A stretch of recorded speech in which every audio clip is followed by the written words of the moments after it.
बिस्मिल्लाहिर्रहमानिर्रहीम। अस्सलामुअलैकुम। MGT 411 का लेसन नंबर 9 है। इससे पहले लेसन नंबर 8 में हमने फ्यूचर वैल्यू ऑफ मनी के मतलब पढ़ा था और उस पर एक टॉपिक था प्रेजेंट वैल्यू। इसी टॉपिक को हम आगे लेकर जाएंगे। अच्छा, प्रेजेंट वैल्यू का जो फार्मूला है उस हमने लेसन नंबर 8 में पढ़ा था कि present value is equal to FV divide by 1 + I raised to power n। PV is present value, F is future value of money, I is interest rate and n is the number of years। तो इसी topic में हम present values के जो characteristic है, properties है, उनको पढ़ेंगे। प्रेजेंट वैल्यू और फ्यूचर वैल्यू के दरमियान डायरेक्ट रिलेशन है, यानी अगर फ्यूचर वैल्यू में इजाफा होगा तो प्रेजेंट वैल्यू में भी इजाफा होगा। दूसरी बात नोट करें, प्रेजेंट वैल्यू और इंटरेस्ट के दरमियान इनडायरेक्ट रिलेशन है। अगर इंटरेस्ट रेट में इजाफा होगा तो प्रेजेंट वैल्यू में कमी होगी, अगर इंटरेस्ट रेट में कमी होगी तो प्रेजेंट वैल्यू में इजाफा होगा। यहाँ पे इन्वर्स रिलेशन है। दूसरी बात नोट करें कि प्रेजेंट वैल्यू और नंबर ऑफ़ ईयर्स के दरमियान भी इन्वर्स रिलेशन है। अगर नंबर ऑफ़ ईयर्स आप बढ़ाएंगे तो प्रेजेंट वैल्यू में कमी वाक़या होगी। तो आज हम प्रेजेंट वैल्यू और उनके जो फ्यूचर वैल्यू के साथ रिलेशन है या इंटरेस्ट के साथ और इसी तरह नंबर ऑफ़ ईयर्स के साथ, तो इसी चैप्टर में हम यही चीज़ें पढ़ेंगे। दूसरी बात नोट करें कि इंटरेस्ट रेट को यहाँ पे डिस्काउंट रेट कहा जाता है, तो डिस्काउंट रेट की भी हम वजाहत करेंगे। इसी फार्मूले की मदद से हम प्रेजेंट वैल्यू की इम्पॉर्टेंट प्रॉपर्टीज़ को समझने की कोशिश करते हैं। प्रेजेंट वैल्यू हायर होगा जब फ्यूचर वैल्यू हायर होगा, क्योंकि प्रेजेंट वैल्यू और फ्यूचर वैल्यू का आपस में डायरेक्ट रिलेशन है। अगर फ्यूचर वैल्यू हायर होगा तो इसी वजह से प्रेजेंट वैल्यू भी हायर होगा। दूसरा है, अगर टाइम पीरियड शॉर्टर होगा तो प्रेजेंट वैल्यू हायर होगा, क्योंकि आपस में नेगेटिव रिलेशन है। इसी तरह अगर इंटरेस्ट रेट वो कम होगा तो प्रेजेंट वैल्यू हायर होगा, क्योंकि इंटरेस्ट रेट और प्रेजेंट वैल्यू का जो आपस में रिलेशन है वो नेगेटिव है। अच्छा, higher the future value of the payment, present value is higher. इसी को आगे हम लेकर समझने की कोशिश करते हैं। साइज़ ऑफ द पेमेंट, अगर हम future value of the payment को डबल करेंगे तो प्रेजेंट वैल्यू भी डबल हो जाएगा। मिसाल के तौर पर अगर फ्यूचर वैल्यू आपको $100 मिले तो इसका प्रेजेंट वैल्यू 90 है।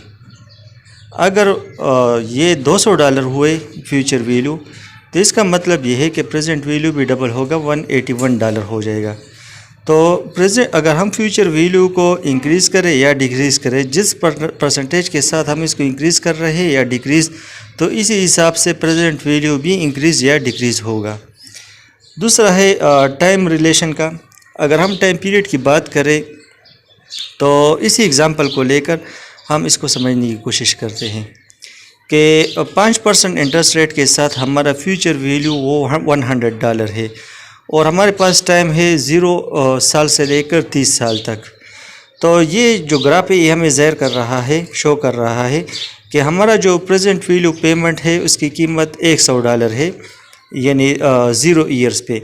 तो जितना वक्त गुज़रता है तो प्रेजेंट वैल्यू वो डिक्लाइन करती जा रही है। आप इस ग्राफ में देख लें कि 14.4 ईयर्स के लिए जो प्रेजेंट वैल्यू है वो $50 है, 28.8 ईयर्स के लिए $25 है और 30 साल के लिए जो प्रेजेंट वैल्यू है वो $23 है। तो इसका मतलब ये है कि जितना टाइम ज़्यादा टाइम होगा, टाइम पीरियड होगा, तो इसी हिसाब से प्रेजेंट वैल्यू कम होगा। मिसाल के तौर पर एक शख्स है और वो बैंक जाता है, तो बैंक वाले से कहते हैं कि आपका जो फ्यूचर वैल्यू है वो $100 होगा। तो अगर आज आप पैसे डिपॉज़िट करेंगे तो आप $99 डिपॉज़िट करें। अगर आप चाहते हैं कि 14.4 ईयर्स के बाद आपके जो फ्यूचर वैल्यू है वो $100 हो, तो आज आप $50 वो डिपॉज़िट करें। अगर आप चाहते हैं कि 28.8 ईयर्स के बाद आपका जो फ्यूचर वैल्यू है वो $100 हो, तो आज आप $25 इन्वेस्ट करें। और अगर आप चाहते हैं कि 30 साल बाद आपका फ्यूचर वैल्यू वो $100 हो, तो आज आप $23 डिपॉज़िट करें। तो प्रेजेंट वैल्यू और टाइम पीरियड का आपस में जो रिलेशन है वो इन्वर्स रिलेशन है, नेगेटिव रिलेशन है। अच्छा, रूल ऑफ 72 क्या है? रूल ऑफ 72 के मुताबिक ये हमें बताता है कि अगर हमारे पास जो पैसे हैं ये कितने अरसे बाद डबल हो जाएगा। $100 है तो कितने टाइम बाद ये $200 बनेगा। तो इस ये फार्मूला है T=72 divided by 1i% interest rate. मिसाल के तौर पर अगर इंटरेस्ट रेट 10% है तो हमारा जो इन्वेस्टमेंट है उसके लिए कितना टाइम दरकार है कि वो डबल हो जाएगा। तो इसी को फार्मूले में पुट करें T=72 डिवाइड बाई 10 7.2 ईयर्स, यानी 7.2 साल बाद 7 साल बाद हमारा इन्वेस्टमेंट डबल हो जाएगा अगर इंटरेस्ट रेट 10% हो।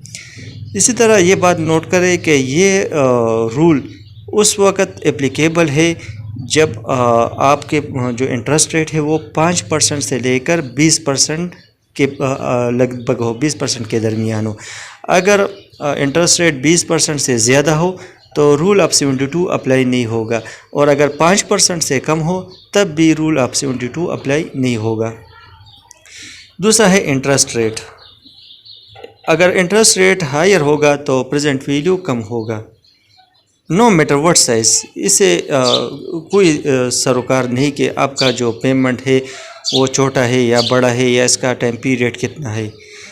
अगर इंटरेस्ट रेट ज़्यादा होगा तो प्रेजेंट वैल्यू कम होगा, अगर इंटरेस्ट रेट कम है तो प्रेजेंट वैल्यू ज़्यादा होगा। और ज़ाहिर बात है अगर आपके दो दोस्त हैं और एक दोस्त को $100 मिले फ्यूचर वैल्यू, दूसरे को भी $100 मिले, एक ने बैंक में $90 वो डिपॉज़िट किए थे और दूसरे ने 80, लेकिन जिसने $80 डिपॉज़िट किए थे उसका प्रेजेंट वैल्यू कम था लेकिन इंटरेस्ट रेट ज़्यादा था, इसी वजह से उसको $100 मिले।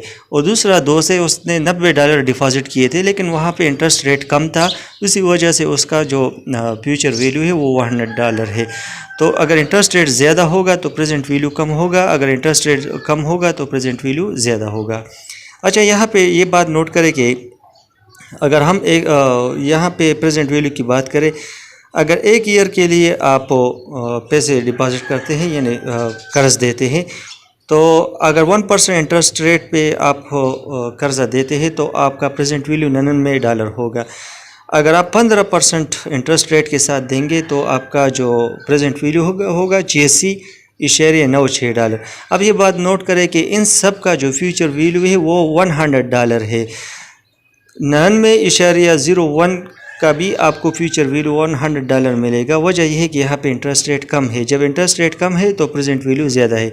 अगर आप 15% की बात करें तो वहाँ पे आप $86.96 बैंक में डिपॉज़िट करते हैं, लेकिन $86.96 के एवज़ में आपका फ्यूचर वैल्यू 100 है। वजह यह है कि वहाँ पे इंटरेस्ट रेट ज़्यादा है, जितना इंटरेस्ट रेट ज़्यादा होगा उतना ही वो प्रेजेंट वैल्यू कम होगा।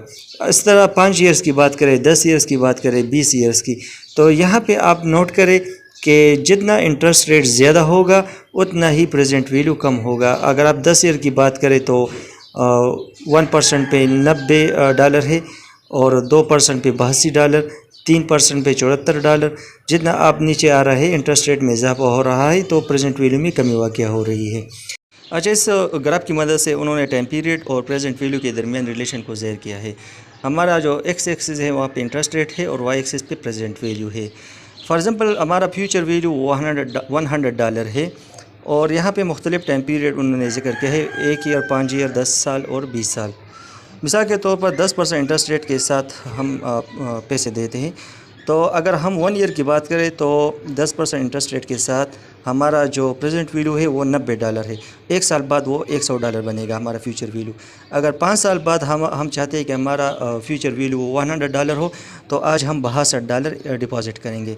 अगर 10 साल बाद हमारा फ्यूचर वैल्यू $100 है तो 10 साल के लिए हम $38 वो बैंक में डिपॉज़िट करेंगे, प्रेजेंट वैल्यू 38 होगा। अगर 20 साल बाद हमारा पैसा $100 होना चाहिए तो आज हम $14 डिपॉज़िट करेंगे। आपको ये बात समझ में आ गई कि जितना टाइम पीरियड में इजाफा होगा इतना ही हमारा जो प्रेजेंट वैल्यू है उसमें कमी वाक़या होगी। आज अगर आप $14 डिपॉज़िट करेंगे तो 20 साल बाद आपका वो पैसा $100 बनेगा। तो इट मीन कि प्रेजेंट वैल्यू और टाइम पीरियड इसका आपस में नेगेटिव रिलेशन है। जितना टाइम पीरियड आप बढ़ाएंगे तो प्रेजेंट वैल्यू में कमी वाक़या। अच्छा, compound annual interest rate. Compound annual rate जो है इसको हम किस तरह कैलकुलेट करेंगे। तो यहाँ पे मैंने ये, चूँकि ये सवाल प्रैक्टिकल नेचर का है और इसी के साथ रिलेटेड जो क्वेश्चंस है वो आपके MCQs भी आ सकते हैं और पेपर्स में न्यूमेरिकल प्रॉब्लम भी आ सकते हैं। तो मिसाल के तौर पर 1 जून को आपने बैंक में पैसे डिपॉजिट किए $100, जिसका प्रेजेंट वैल्यू है $100, और 5% इंटरेस्ट रेट के साथ आपने ये पैसे डिपॉजिट किए। तो 30 तारीख को आपका जो पैसे होंगे वो उसका फ्यूचर वैल्यू होगा $100.5 होंगे। तो अब इसको हम किस तरह मालूम करेंगे? हमारे पास जो फार्मूला है वो है FV = PV present value multiply by 1 + I raise to power n, या हम इसको इस तरह भी मालूम कर सकते हैं, interest rate = future value divide by present value और रेज़ टू पावर 1/n-1, यही फार्मूला है। अच्छा, आप I को पुट करें तो हमारे पास फ्यूचर वैल्यू 100.5 है और प्रेजेंट वैल्यू 100 है -1, क्योंकि ईयर 1 मंथ है तो 1/1। अच्छा, 100.5 - 100 डिवाइड बाई 100, इससे 0.5 डिवाइड बाई 100 यानी 0.5%। हमारा इंटरेस्ट रेट वो 0.5% है। अच्छा, अगर हम इस तरह कर ले कि जुलाई, अगस्त, सितंबर, अक्टूबर, नवंबर, दिसंबर और आगे जाए, यानी 12 माह के लिए, तो 12 माह के लिए हमारा इंटरेस्ट रेट ऐसा होना चाहिए, यानी हम इस तरह कर ले कि 0.5 को 12 से मल्टीप्लाई करें और ये 6% हो जाएगा। ये गलत है, क्योंकि कंपाउंड इंटरेस्ट रेट में क्या होता है कि इसमें हम ये करते हैं कि इंटरेस्ट पे इंटरेस्ट लेते हैं। मिसाल के तौर पर जुलाई में हमारा जो इंटरेस्ट रेट है वो $0.5 हुए, लेकिन फिर अगस्त में हम क्या करते हैं, इस $0.5 पे फिर हम इंटरेस्ट लेते हैं। तो इसी के लिए ये फार्मूला सूटेबल नहीं, इसके लिए हम ये फार्मूला यूज़ करेंगे, FV = PV multiply by 1 + I raise to power n। अच्छा, FV हमारे पास जो प्रेजेंट वैल्यू $100 है, I 1 + 0.005 क्योंकि इंटरेस्ट रेट वो 0.5% है, और रेज़ टू पावर 12 क्योंकि 12 माह है। तो इसी के हिसाब से हमारा जो फ्यूचर वैल्यू है वो 106.17, यहाँ पे कितना इजाफा हुआ, 6.17% इंटरेस्ट रेट है। तो अगर हम 12 को 0.5 पे मल्टीप्लाई करें तो वहाँ पे 6% आ जाता है, ये गलत है। सही फार्मूला ये है कि यहाँ पे 6.17% है, जो 6% से ज़्यादा है। तो ये फार्मूला कंपाउंड इंटरेस्ट रेट को डिटरमिन के लिए इस्तेमाल करेंगे। हम सिंपली ये फार्मूला ये नहीं करेंगे कि 0.5 मल्टीप्लाई बाई 12 = 6%, क्योंकि हमारा जो 12 माह बाद जो इनकम होगा वो होगा 106.17। तो इसी वजह से हम कंपाउंड इंटरेस्ट रेट को मालूम करने के लिए यही फार्मूला यूज़ करेंगे। तो इसी से रिलेटेड क्वेश्चंस आपके पेपर में आ जाएंगे। इस तरह अगर हम देख लें कि हमारा प्रेजेंट वैल्यू वो $100 है और फ्यूचर वैल्यू हमारा $120 है, मतलब यह है कि आज आपने $100 डिपॉजिट किए इंटरेस्ट पे, तो 5 साल बाद ये $120 होंगे। तो यहाँ पे आप देख लें कि आपके जो पैसा है ये इसमें 20% इजाफा हुआ है। तो हम एनुअल एवरेज रेट किस तरह डिटरमिन करेंगे? सिंपल, अगर हम इस तरह कर ले 20 डिवाइड बाई 5 = 4%, ये गलत है। इसके लिए हम यही फार्मूला यूज़ करेंगे इंटरेस्ट रेट को, एनुअल कंपाउंड इंटरेस्ट रेट को डिटरमिन करने के लिए। तो आप इसी में वैल्यूज पुट करें, 120 divide by 100 raise to power 1/5, क्योंकि हमारा जो नंबर ऑफ ईयर्स है वो 5 है, -1। तो यहाँ पे हमारा जो इंटरेस्ट रेट है 3.71, यानी 5 कंसेक्यूटिव 3.71 एनुअल इंक्रीज़ ये जमा होकर 20% बनेगा। Interest rate and discount rate, ये जिस फार्मूले के मतलब हमने बात की कि FV = PV multiply by 1 + I raise to power n, यहाँ पे जो I है जिसको हमने इंटरेस्ट रेट कहा, असल में ये डिस्काउंट रेट है। इसी फार्मूले में हम उसको डिस्काउंट रेट कहेंगे। वजह यह है कि जब हम कैलकुलेशन करते हैं तो यहाँ पे हम फ्यूचर पेमेंट्स को रिड्यूस करते हैं, डिस्काउंट करते हैं और उसको प्रेजेंट वैल्यू के मुताबिक बराबर लाने की कोशिश करते हैं। और इंटरेस्ट रेट के लिए जैसा कि हमने यहाँ पे डिस्काउंट रेट की बात की, तो इसके लिए एक और लफ्ज़ इस्तेमाल होता है यील्ड। हम सेविंग बिहेवियर को पर्सनल डिस्काउंट रेट की मदद से कंसिडर करेंगे। जिन लोगों का जो डिस्काउंट रेट है वो कम हो तो वो पैसा सेव करेंगे, और हमें पता है कि इंटरेस्ट रेट या डिस्काउंट रेट और प्रेजेंट वैल्यू के दरमियान जो रिलेशन है वो इनडायरेक्ट रिलेशन है। अगर इंटरेस्ट रेट या डिस्काउंट रेट कम होगा तो प्रेजेंट वैल्यू ज़्यादा होगा, जिसका प्रेजेंट वैल्यू ज़्यादा होगा ज़ाहिर बात है उनके पास ज़्यादा पैसा होगा और वो पैसा को सेव करेंगे। और जिनका इंटरेस्ट रेट या डिस्काउंट रेट हाई होगा तो ज़ाहिर बात है कि वो पैसा कर्जा लेंगे, क्योंकि उनके पास जो प्रेजेंट वैल्यू है वो कम है, पैसा कम है। तो हर शख्स का डिस्काउंट रेट है और यही डिस्काउंट रेट डिस्क्राइब करता है उस रेट को जिसकी बुनियाद पे हम अपने कंजम्पशन को पोस्टपोन करते हैं और पैसा सेव करते हैं। तो जब हम कंजम्पशन को पोस्टपोन करते हैं और पैसा को सेव करते हैं तो किसी को कर्ज़ा देते हैं तो उसी के मुताबिक वो हमें कंपेंसेट करता है, यानी सूद देता है, इंटरेस्ट देता है। तो डिस्काउंट रेट और इंटरेस्ट रेट ये अलग अलग चीज़ें। इंटरेस्ट रेट ये मार्केट प्लेस में होता है, आप बैंक जाते हैं, वहाँ पैसा सेव करते हैं, उसी के मुताबिक आपको सूद मिलता है, या पैसा इन्वेस्ट करते हैं, किसी शख्स को देते हैं, जो आपको उस पर इंटरेस्ट में मिलता है, उसको इंटरेस्ट रेट कहते हैं। डिस्काउंट रेट अलग चीज़ है और ये आप इंटरनेट पे सर्च करें, इसकी कई तफसीलें। ये स्टेट बैंक हो, इसको जो है ना वो मेंटेन करता है, और जो कमर्शियल बैंक से वहाँ से डिस्काउंट रेट वो रिसीव करता है, ये अलग चीज़ है। आप इससे कंफ्यूज होंगे, लेकिन यहाँ ये बात नोट करें कि डिस्काउंट रेट और इंटरेस्ट रेट में फ़र्क है। अच्छा, अगर हमारा डिस्काउंट रेट कम होगा तो हम पैसा सेव करेंगे। जब हमारे पास पैसा ज़्यादा होगा और मार्केट में इंटरेस्ट रेट ज़्यादा होगा तो हम कोशिश करेंगे कि इस पैसे को इन्वेस्ट करें, कर्जा दें, इससे हमें और हमारा जो इनकम है वो इसमें इजाफा होगा। Higher interest rate mean higher saving. जब इंटरेस्ट रेट मार्केट में ज़्यादा होगा तो हम ज़्यादा पैसा सेव करेंगे। अच्छा, अप्लाइंग प्रेजेंट वैल्यू। अगर आपके पास पेमेंट्स कई हो, सीक्वेंस या स्ट्रीम ऑफ पेमेंट्स हो, तो हम इसी की मदद से प्रेजेंट वैल्यू को सम कर सकते हैं, क्योंकि प्रेजेंट वैल्यू ये एडिटिव है, इसको आप जमा कर सकते हैं। तो प्रेजेंट वैल्यू को अप्लाई करने के लिए सबसे पहले हमें इंटरनल रेट ऑफ रिटर्न और वैल्यूएशन ऑफ बॉन्ड को समझना है। इंटरनल रेट ऑफ रिटर्न क्या है? Internal rate of return is the interest rate that equates the present value of in investment with it cost. अच्छा, ये बात नोट करें कि रेट ऑफ रिटर्न क्या है। इससे पहले आप ये नोट करें, जब आप इन्वेस्टमेंट करते हैं, एक प्रोजेक्ट पे काम शुरू करते हैं, इसके लिए आप बैंक से कर्जा लेते हैं सूद पे। अगर जो कास्ट है ना इन्वेस्टमेंट का, अगर ये रेवेन्यू के बराबर होए तो हम कहते हैं कि ये इंटरनल रेट ऑफ रिटर्न है। या तो इंटरनल रेट ऑफ रिटर्न की मदद से हम रेवेन्यू और कास्ट को एक दूसरे के साथ कंपेयर करते हैं। हम एक एग्ज़ाम्पल ले लें, आप बैंक से 10 लाख रुपए कर्जा लेते हैं सूद पे और आप एक प्रोजेक्ट पे काम शुरू करते हैं। तो इससे पहले आप इंटरनल रेट ऑफ रिटर्न की मदद से ये मालूम करते हैं कि भाई इस प्रोजेक्ट से मुझे फ़ायदा मिलेगा या नुकसान मिलेगा।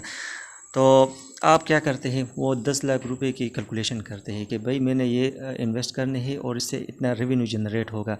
अगर इंटरनल रेट ऑफ रिटर्न वो कास्ट से ज़्यादा होगा तो आप उस प्रोजेक्ट पे काम शुरू करेंगे। अगर आप अंदाज़ा लगा लें कि यार जो रिटर्न है इंटरनल रेट ऑफ रिटर्न वो कास्ट से कम है, तो आप कहते हैं कि यार इस प्रोजेक्ट में इतना फ़ायदा नहीं, यानी ये उल्टा नुकसान करेगा, तो आप उस प्रोजेक्ट पे काम शुरू नहीं करते। तो इंटरनल रेट ऑफ रिटर्न का ये फ़ायदा है कि आप आगाज़ में ही कैलकुलेशन करते हैं कि इस प्रोजेक्ट पे मैं काम शुरू करूँ या ना करूँ। तो it is the interest rate at which the present value of the revenue stream equal the cost of the investment project. ये वो इंटरेस्ट रेट है जिसमें हम जो रेवेन्यू का जो प्रेजेंट वैल्यू है उसको हम कास्ट ऑफ द प्रोजेक्ट के साथ इक्वेट करते हैं। अगर कास्ट ऑफ इन्वेस्टमेंट वो ज़्यादा हो और रेवेन्यू कम हो तो प्रोजेक्ट नुकसानदेह है। अगर रेवेन्यू ज़्यादा हो और कास्ट ऑफ इन्वेस्टमेंट कम हो तो यहाँ पे जो इंटरनल रेट ऑफ रिटर्न है वो ज़्यादा है, तो इस वजह से आपको फ़ायदा मिलेगा। अच्छा, इंटरनल रेट ऑफ रिटर्न की बात करें तो यहाँ पे हम इंटरनल रेट ऑफ रिटर्न में एक्सटर्नल फैक्टर्स को एक्सक्लूड करते हैं, वो जैसा कि इन्फ्लेशन वगैरह है। तो इस कैलकुलेशन में हम क्या करते हैं, इसमें हम इंटरेस्ट रेट को सॉल्व करते हैं। वहाँ पे उन्होंने एक एग्जांपल दिया है कि आपने एक मशीन ख़रीदा और इसकी कीमत वो $10 लाख है और 10 सालों के लिए वो हर साल $1,50,000 वो आपको दे रहा है हर साल। तो फार्मूले में पुट करें, पीवी जो 10 लाख है is equal to 1,50,000 divide by 1 plus I पर first year raise to power 1 plus 150,000 divide by 1 plus I raise to power 2 दूसरा साल के लिए इस तरह प्लस प्लस लगा के 10 सालों के लिए लिखे। तो इसी फार्मूले के तहत आप आई की जो कीमत है वो मालूम करेंगे। यहाँ पे इंटरेस्ट रेट जो है ना वो 8.14% है। तो इंटरनल रेट ऑफ रिटर्न को हम रेट ऑफ इंटरेस्ट के साथ कंपेयर करते हैं और इसी की मदद से हम कास्ट ऑफ फंड्स को रिप्रेजेंट करते हैं। अगर हमारा कास्ट ऑफ इन्वेस्टमेंट ज़्यादा है तो रेट ऑफ रिटर्न कम होगा। जब रेट ऑफ रिटर्न कम होगा तो इसका मतलब ये है कि ये प्रोजेक्ट ये इसमें फ़ायदा कम है। अगर कास्ट ऑफ इन्वेस्टमेंट कम है और रेट ऑफ रिटर्न ज़्यादा है, रेट ऑफ रिटर्न ये रेवेन्यू पे इन्हिसार करता है, यानी जब रेवेन्यू ज़्यादा होगा तो रेट ऑफ रिटर्न ज़्यादा होगा। तो इससे इसका मतलब ये है कि आपका प्रोजेक्ट फ़ायदेमंद है और प्रॉफिटेबल है, इससे आपको मुनाफा मिलेगा। तो ये जो प्रोजेक्ट मैनेजमेंट वाला है वाले लोग हैं, जब वो एक प्रोजेक्ट पे काम शुरू करते हैं तो इससे पहले वो कैलकुलेशन करते हैं, रेट ऑफ रिटर्न को डिटरमिन करते हैं कि भाई इस पे कितना कास्ट आएगा और कितना रेवेन्यू जनरेट होगा। तो इसी फार्मूले को यूज़ करके वो उस प्रोजेक्ट पे काम शुरू करते हैं।